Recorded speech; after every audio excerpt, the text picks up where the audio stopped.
देखिए आप लोग दर्शन करें श्री भगवान गणेश का, श्री गजानन का। मैंने दूर्वा चढ़ाया है गणेश जी को और अभी शौर्य नहा रहे हैं, वो भी आएंगे तो पूजा करेंगे। आज माता काल रात्रि का दिन है, तो माता जी को लाल फूल, लाल वस्त्र, लाल ही भोजन। तो मैंने तरबूज चढ़ाया, मैंने सोचा अनार फिर तरबूज था, मैंने कहा चढ़ा देती हूँ। तरबूज का भोग लगाया है माता को। और ये गुड़ है, छुहारा है, थोड़ा सा है ये गुड़ रखा है हमने। और माता रानी को पुष्प है ये जो है। और ये महाकाल रात्रि का दिन है आज, माता काल रात्रि का। आज हम लोग माता काल रात्रि की उपासना करेंगे। कुछ लोग कहते हैं हमारे आज कढ़ाई की जाती है, हमारे अष्टमी को, हमारे नवमी में। अब ये लोगों की मान्यता है, पर ऐसा कुछ नहीं है। 9 दिन जब नवरात्र हैं तो आप हर रोज़ कन्या खिलाएं, हर रोज़ कन्या पूजन करें, क्योंकि माता के तो 9 रूप हैं। तो कैसे ऐसा हो सकता है किसके यहाँ क्या होता है, किसके यहाँ क्या नहीं। वो तो कुछ ना कुछ हर रोज़ किसी न किसी के यहाँ लगा ही रहेगा, ठीक है। और कल अष्टमी रहेगी 26 तारीख को। परसों लोग नवमी करेंगे। जो लोग पारण करते हैं, 9 दिन का नवरात्र हैं, तो सही उसमें उनका पारण शनिवार को रहेगा 28 को। और ये सब लोग जो अपना जो जिसका हिसाब लगता है वो उस हिसाब से करता है, पर ऐसा नहीं। अगर नवरात्र का व्रत आप 9 दिन करते हैं तो थोड़ा सा आप धैर्य रखें अपने अंदर, और एक दिन में कुछ नहीं हो जाएगा, है ना। आप भोजन करा सकते हैं कन्याओं को, पर आप जो है उसी समय करें जिस समय शास्त्र हमारे पारण को कहते हैं। हमारा जो है पंचांग जो बताता है उसी हिसाब से हमें करना चाहिए। ये माता विंध्यवासिनी हैं, माँ विंध्याचल में इनका बहुत सुंदर मंदिर है माता का। भगवान श्री राम है, ये अखंड ज्योत हैं। शुक्ला जी पूजा करके गए तो धूप अगरबत्ती सब जला के गए थे। अब मैं बैठी हूँ, मैंने माता जी को भोग लगा दिए हैं, पुष्प चढ़ा दिए, स्नान करा दिए, माला चढ़ा दिया मैंने माता जी को। और जो भगवती का मैं पाठ करूँगी, दुर्गा जी का। और ये मैं थोड़ा सा आपको दर्शन कराती हूँ भगवान श्री विष्णु जी के, श्री राम, श्री राधा, राधा राधा, श्री केसरी नंदन अंजने पुष्प, अष्ट सिद्धि के नाथा, सूर्य के शिष्य, श्री आराम के दुलारे, केसरी नंदन को प्रणाम हो, प्रभु कल्याण करें जग का। श्री गणेश जी भगवान, जय हो श्री महादेव महागौरी कार्तिकेय नमः, जय हो श्री नारायण नारायण नारायण, जय हो श्री केसरी नंदन, जय हो श्री केसरी नंदन केसरी नंदन, सीताराम सीताराम। मेरे मोबाइल की बैटरी थोड़ा लो है, आज मुझे ध्यान नहीं था मोबाइल चार्जर में लगाना। और कल और परसों भी और व्रत रहेगा। और माँ भगवती की कृपा तो अपरंपार है, माँ जगत जननी की। अच्छा, मैं हवन भी अगर करती हूँ तो मैं बहुत ज़्यादा चीज़ें उसमें नहीं डालती हूँ। ये जो हवन सामग्री आती है तो मैं उसको नहीं ले आती, क्योंकि क्या कौन उसमें क्या डाल के रखा है। तो मैं जौ और काले तिल, चावल, देसी घी, लौंग, ये सब डाल के, और बतासे वगैरह ले लो, आप मखाना ले लो, थोड़ा सा पंचमेवा डाल लो। और अगर कुछ भी नहीं है तो आप देसी घी की आहुतियाँ दीजिए। अग्नि को जला के आप जो है लकड़ी जो होती है आप उसको जलाइए। आपके पास लकड़ी नहीं है तो गाय का उपला ले लीजिए, उसको जलाइए। जलाने के बाद आप जो है उसमें जो भी आपको मंत्र आता है, आप 108 नाम दुर्गा जी के भी ले सकते हैं। आप हवन विधि के अनुसार भी आप कर सकते हैं, या आप अगर आपको नहीं आता है तो आप ब्राह्मण को बुला के हवन करें। पर अगर नवरात्र का व्रत करते हैं, 9 दिन का व्रत करते हैं, तो माता जी का हवन पूजन बहुत ज़रूरी है, माँ की आरती बहुत ज़रूरी है, बतासे का भोग बहुत ज़रूरी है।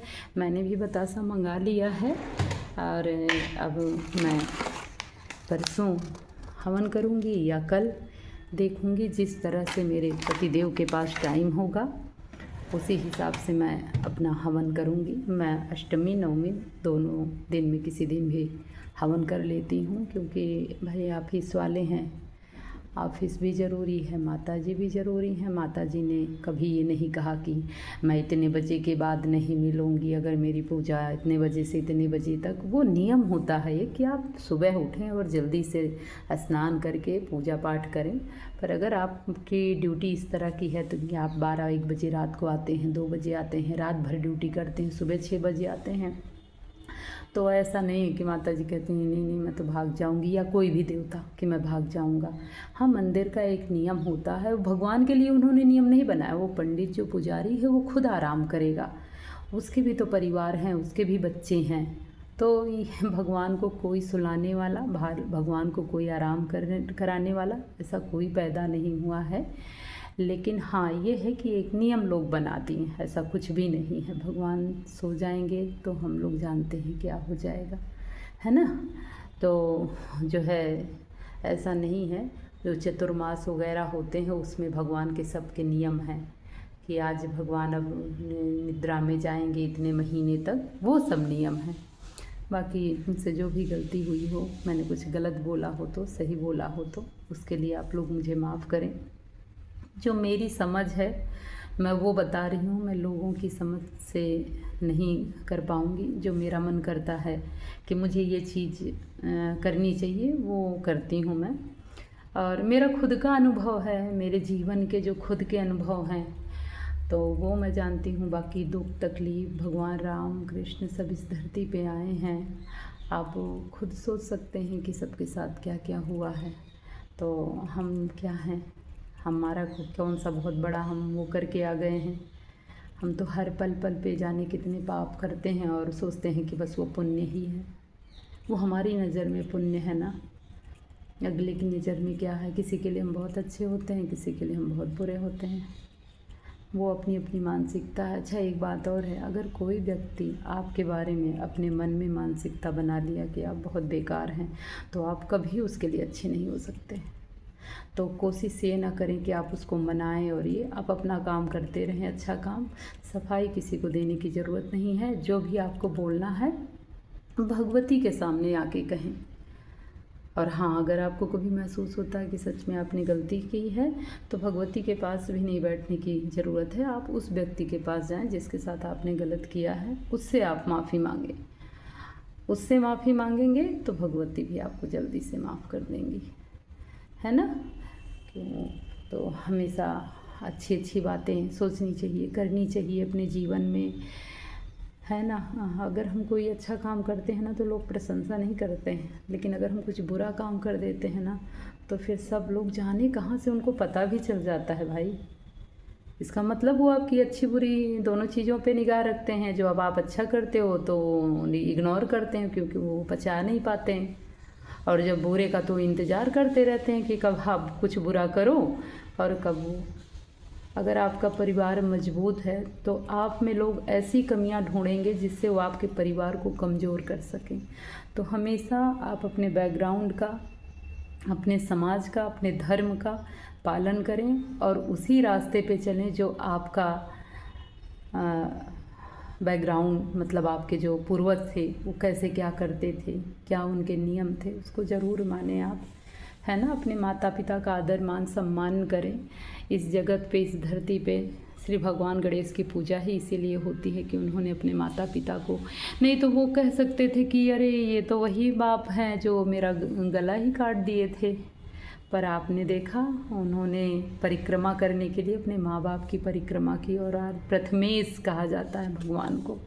तो मुझे कुछ भी, मैंने कुछ गलत बोला हो तो आज वीडियो लंबी हो गई। बताने के लिए बहुत कुछ रहता है, कभी याद रहता है कभी नहीं याद रहता, बोलने लग जाती हूँ तो करती ही रहती हूँ। तब तक के लिए अब शाम को मिलूँगी पूजा आरती के समय, अब मैं पाठ कर लूँ।